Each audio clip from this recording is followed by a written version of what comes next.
Welcome back to Mars Day with Mark Fire Family.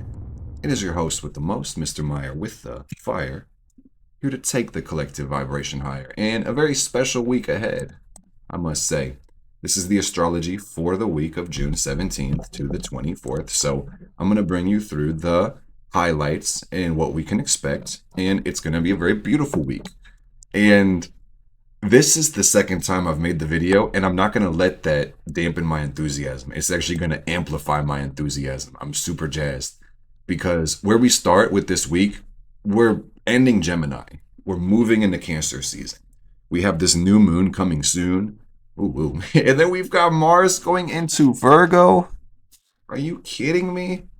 I'm not kidding you, really. This is the truth. You could read it and weep, but I'm going to run you through the degrees. So anyway, we start on the 17th with the sun at 26 Gemini. Feast your eyes. Pretend it's not Thanksgiving. The most beautiful chart I've ever seen.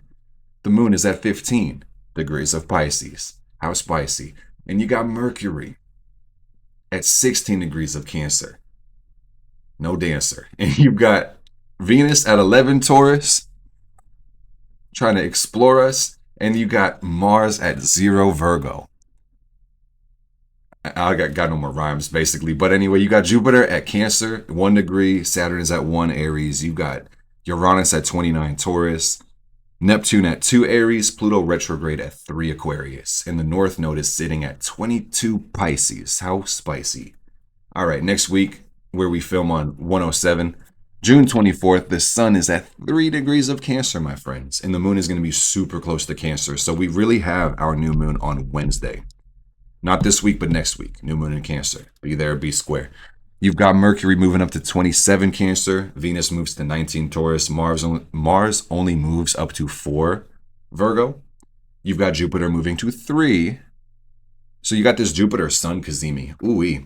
And then you've also got Saturn still at 1. Uranus still at 29. Neptune still at 2. And Pluto still at 3. In the North, nothing else moved. Well, they kind of move very slowly. So we'll cover the highlights this week, guys. Let's go back to the beginning. So just to iterate, and I'm going to give you guys like some abridged highlights, basically. So when you take this video in, you'll be able to walk through these transits and be able to take something from this video and know what current events are going, how this may affect us. But the bottom line is, fam-a-lam, fire family, Familia del Fuego, it's about you are the creator. As long as the sun is in the sky somewhere, the rest of these planets don't matter too much, And I know that might sound weird coming from an astrologer, but I swear by this. You're the driver in the pilot seat. So with that being said, just know, first of all, this week is a seasonal transition.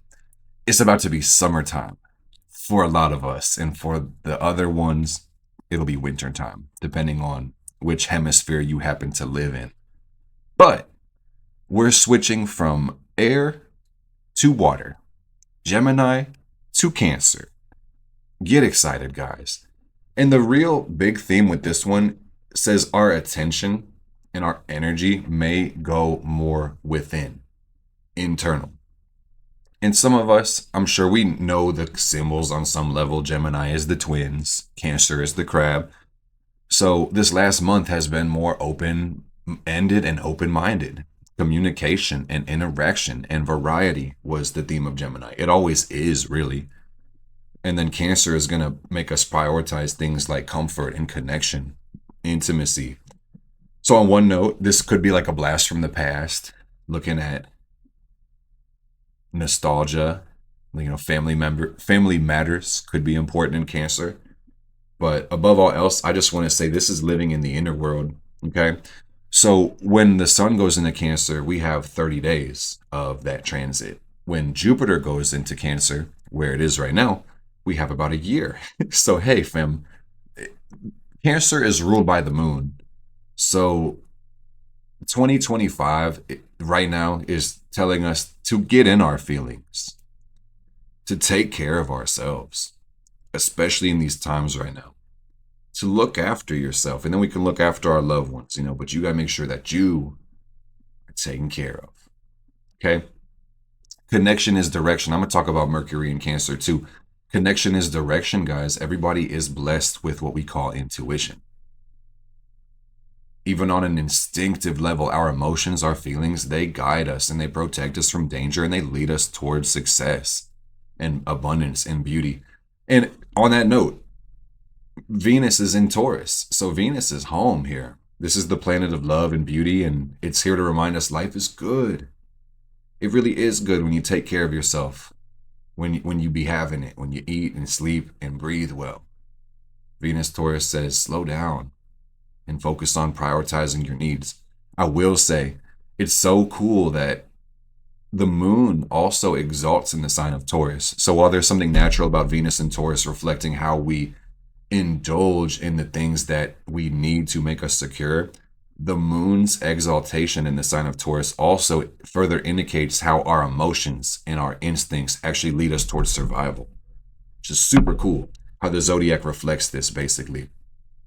Anyway, I also want to spin back and say with Mercury Cancer, this of course is going to influence the way in which we interact with the world, namely communicate. And it's worth saying, it's not what you're saying, but sometimes how you're saying what you're saying that makes a difference, right? And where you stand and where you look and where you touch people, you know? Mercury in Cancer is about emotional intelligence, and it also asks us to affirm support for ourselves and for others, to speak softly and gently and really focus on connection. And this also, to me, indicates that a lot of us are more sensitive to our environment under this transit. Therefore, we will be more peaceful, in cleanliness, with order. So that's beautiful. Anyway, let's talk about Mars in Virgo, because this is really the highlight for the week. As far as news goes, Mars just slid into Virgo. And while Venus is feminine and receptive and indulgent, Mars is the complete 180 of masculine, assertive, direct, action oriented, and this will influence how we make our decisions and how we take action. And Virgo is locked in. That's the best way to explain this. We all have Virgo in our charts and Mercury in the chart somewhere, but this energy is about locking in. And we will have Mars in Virgo for months, about 2 months. So get excited, get used to this.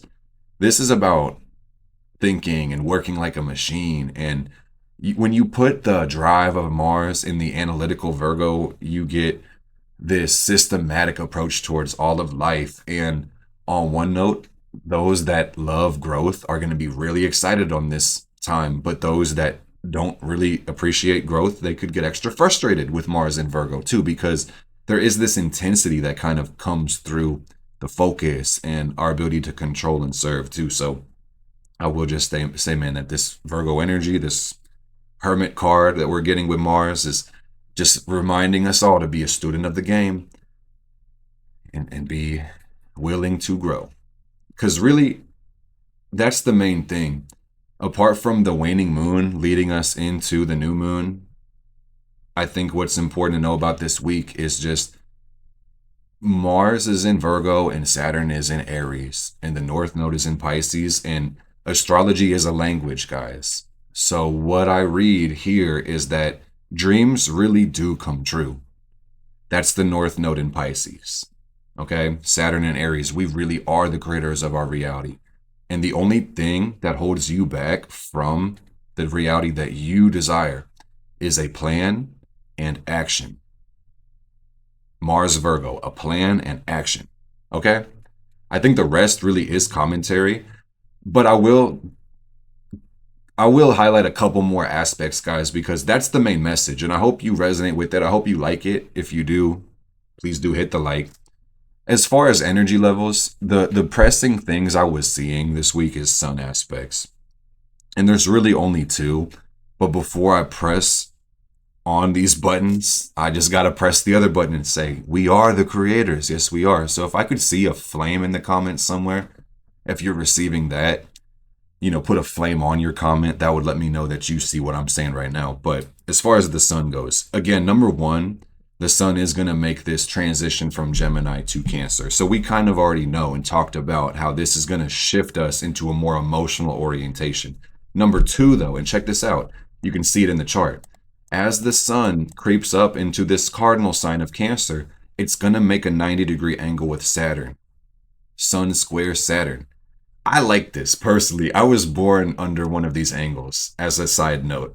And we'll have this happen twice a year, 3 times a year if you want to count the Saturn Sun opposition. But anyway, I'm going to basically give you a couple ways this could play out.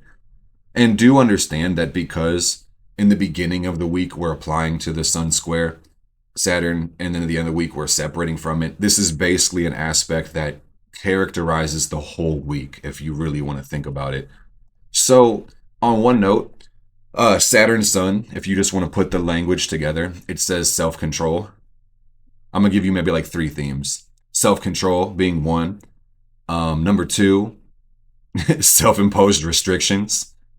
So on one note, the first thing says you may find it easier to be organized and disciplined with the Sun square Saturn because there's a more serious outlook towards life, Sun Saturn.